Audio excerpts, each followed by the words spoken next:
Presque 40 ans après la disparition de Philippe de Dieuleveux, on ne sait toujours pas ce qu'il s'est vraiment passé.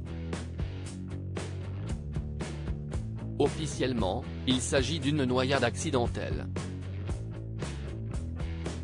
Pour Alexis de Dieuleveux, neveu et filleul de l'animateur de la chasse au trésor, il s'agit plutôt d'une noyade d'État, titre du livre qu'il a publié aux éditions Ballant.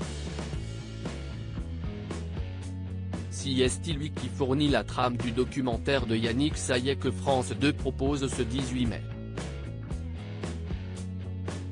Entendez par là que la disparition du célèbre globe-trotté de la télévision, et des membres de l'expédition Africa Raft qui l'accompagnaient ce 6 août 1985, serait signée des autorités du Zaïre, aujourd'hui République démocratique du Congo, et menée sous le regard passif du gouvernement français de l'époque. J'ai grandi avec ça. Jean, frère de Philippe, note de la rédaction, s'est battu pendant 30 ans pour découvrir la vérité, justifie Alexis, aujourd'hui encore affecté par le suicide de son père en 2015.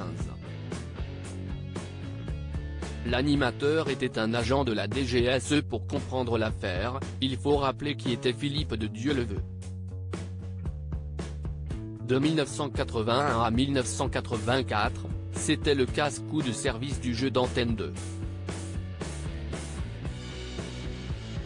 Il devait trouver des trésors à l'autre bout du monde à partir d'énigmes. C'était un esprit positif. Il était fort. J'étais très fier de l'avoir pour parrain, se souvient son neveu.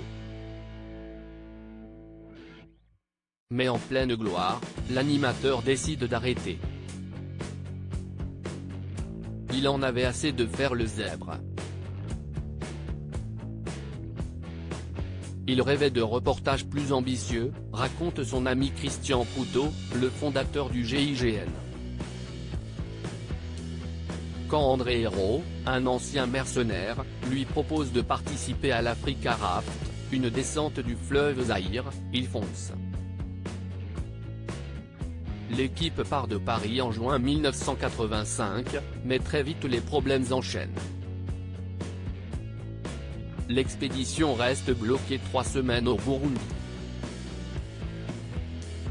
Le 6 août, une semaine après le vrai départ, on perd la trace de 6 des membres de l'expédition, dont Philippe.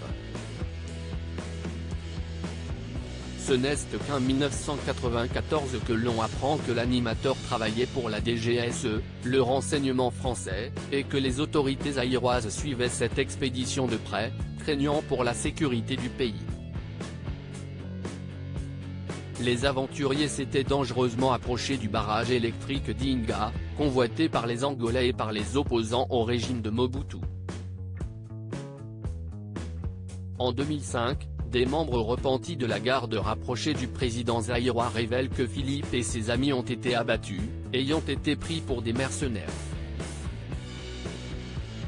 Mais l'animateur était-il là-bas comme simple touriste en mal de sensations fortes, ou comme espion en mission? Ce mystère ne sera jamais résolu.